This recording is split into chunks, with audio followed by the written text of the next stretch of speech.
řez, tím větší než hranatý kruh.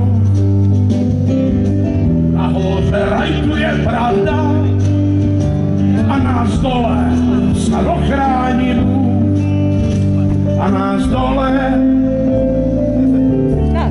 snad ochrání Bůh.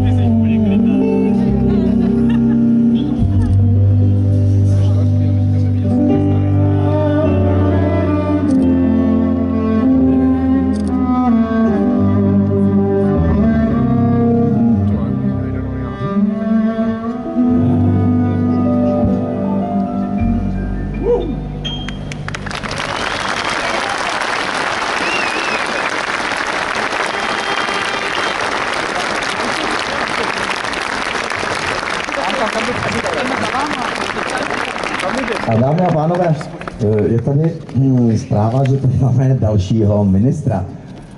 Možná, že tady je víc než ministrů než někde jinde.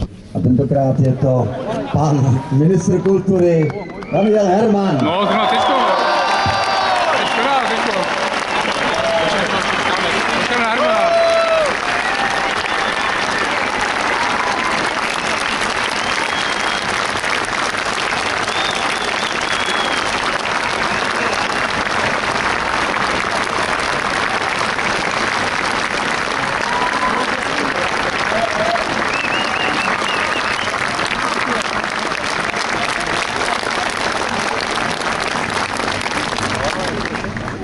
Dobrý večer, dámy a pánové.